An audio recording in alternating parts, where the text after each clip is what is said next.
So I don't say get rid of sugar. I just say think of it as a recreational drug. Oh my God. Okay, I love that clip.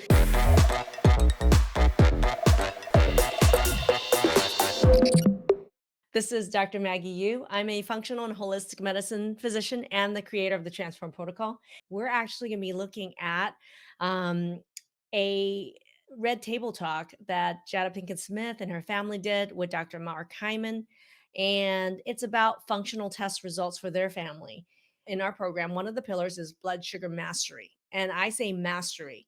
And a lot of people think that means you just cut out carbs and you call it good. If cutting sugar is all it takes and you call it good, you guys don't need me. And so I would love to hear this part of the conversation. I know there's a clip here about the genetics around sugar. Let's play that clip. Starch and sugar to become overweight and diabetic. Oh. Okay, well then no starch. And you also have genes that make you crave sugar. Oh. Yeah. And make you want to snack. That's a big problem because African Americans are twice as likely to get diabetes. Right. They're 4 times likely to have kidney failure. They're my 3.5 more God. times likely to get amputations from that. And so you're all at risk for that. Starch and sugar. Yeah. The trick to fixing that is fat. So when you eat the right fats, You got that right. it cuts off the hunger. Right. Yeah. And it stops the craving. So if you know, most Americans start their day with sugar, right? Breakfast cereal is 75% sugar, muffins, bagels, pancakes. Jaden? Now, sugar, everybody loves sugar. Yeah. So I don't say get rid of sugar. I just say think of it as a recreational drug. Oh my God. Okay, I love that clip. So this is a really great clip because he's talking about how the genetics that they have is to crave sugar and is linked with them being African American. While that's true, right? Certain races can have more predisposition to have a problem with blood sugar. I'm here to tell you everybody with autoimmune disease, regardless of skin color or race or tribe you're from, have a huge blood sugar issue. So interestingly, in autoimmune disease, which is one of our pillars is blood sugar mastery, is that people with autoimmune disease, they have a lot of highs and a lot of low. They're constantly high, low, crashing up and down all the time, right? And that's not an African American related only issue. It is an autoimmune disease issue. And whenever people hit really high and they hit really low, the lows is what makes people crave sugar. So people with autoimmune disease crave a lot of sugar and they want to eat a lot of sugar, which drives that sugar up. And here's the other secret here. Whenever there's a blood sugar that goes from high to low and then low to high, boom, it flares the autoimmune attack. That's linked. It's not just about diabetes. A lot of this conversation for people is like, oh, I'm not a diabetic. I'm fine. Nobody in my family's diabetes. I'm fine. I'm not African American or I'm not Asian, so I don't have diabetes. I'm fine. Not true at all. It's a huge autoimmune issue.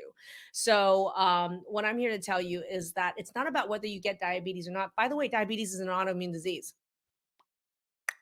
Diabetes is an autoimmune disease. Okay. So he's talking about African Americans are at higher risk for having blood sugar issues and diabetes, autoimmune disease. So anybody with a family history of diabetes has an autoimmune disease gene in their family. So remember, autoimmune moms and dads have autoimmune kids. Okay. So that's a big thing. So I want you guys to know it's not just an African American issue. It's not just if you're a diabetes or not issue. If you have autoimmune disease, you have blood sugar health. What I loved about what Dr. Hyman said is the answer and solution to that is fat. But I would say it's not just fat. I heard Willis say, oh, just cut the starch. I'm done. Bull, bull, bull. This is the biggest mistake that people can make is to sit here and just say, I'm going to cut all starch. That's not true.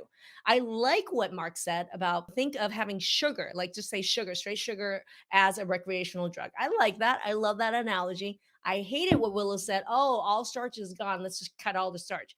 Again, this isn't about cutting all carbohydrate. Okay. Sugar in itself quickly turns into high blood sugar. Yes, I agree with that. That is, look at it as a recreational drug. But starch, think about starch. There's so many starches that could be really healthy for you, high in fiber. So this is what I'm talking about is people don't understand. It's like sweet potato is a great starch. There is starch, carbohydrate content in nuts and seeds. Vegetables there are starchy vegetables. Vegetables have carbohydrate. That doesn't mean they're all bad, right? So people have a big misunderstanding and they don't understand what blood sugar mastery really is about. So I could already see it right here. Willow was saying what a lot of people would say, which is just cut the sugar, all the starches, I'm gone. Well, it's more than that. Mark is saying fat is the solution. That also isn't a full solution.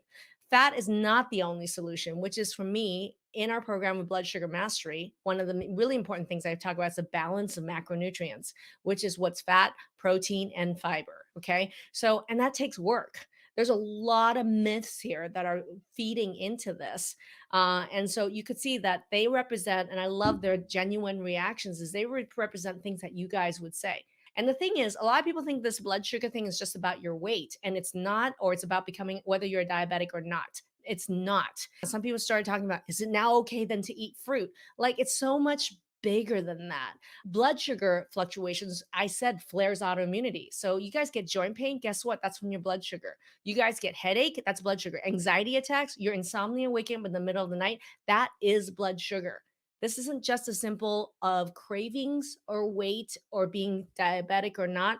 It has links to every single thing that has to do with autoimmunity. So I love that this is the topic. There is no shocker here. I hope you guys know blood sugar mastery is going to be really key. Actually, there's a great clip of Willow talking about this. I would love to see that clip. It sucks because I would think about it a lot. I would think about like, oh, I need my carb, I need my vegetable, and I need my protein, and I obsess about it, and I like, what the hell? Bean. Like, I eat so much I protein. feel what she's saying, though, because I'm a little stressed now, too. What the hell? No, but it's true because I'm basically, if I'm going to be thinking the same. But this is the process of education. Yeah. So you're going to get Yeah. educated, so you're going to make This is just step wiser one. choices. Right. So here's the thing, food trauma. I mean, to me, Willow is saying the exact right thing, which is, well, how am I going to be balancing my fat, my protein, my carbohydrate? But what I'm seeing in her is trauma. I mean, it's become an obsession where for me, it's, if anything you guys know about me is I'm a foodie. I'm not just an MD. I'm not just a functional MD. I am a foodie. I freaking love food. And so what I deal with is so many of you guys have been traumatized by these recommendations. So people are asking, oh, can I ever eat fruit again? And can, you know, there are all these rules that you think are going to happen. And for me, the beauty of being able to work with someone like me or a really good functional nutritionist in our program and having the framework is this. How do you let go of that anxiety and trauma around food? Well, you need to be educated, like Will said, number one. But number two is I really feel like people need support and mentorship. Like for me, my mindset around this is that it's not hard. It actually can be fun. You can explore this.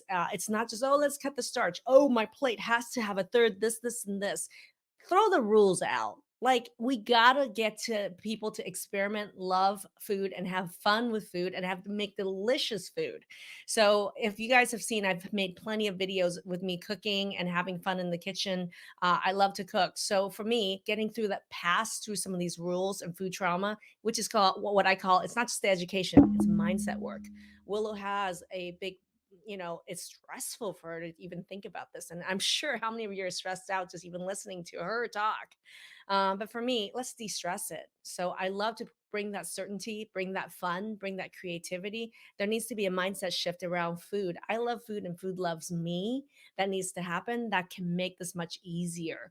So that's why being in a group and being a community support environment in the environment in our program has made a big difference.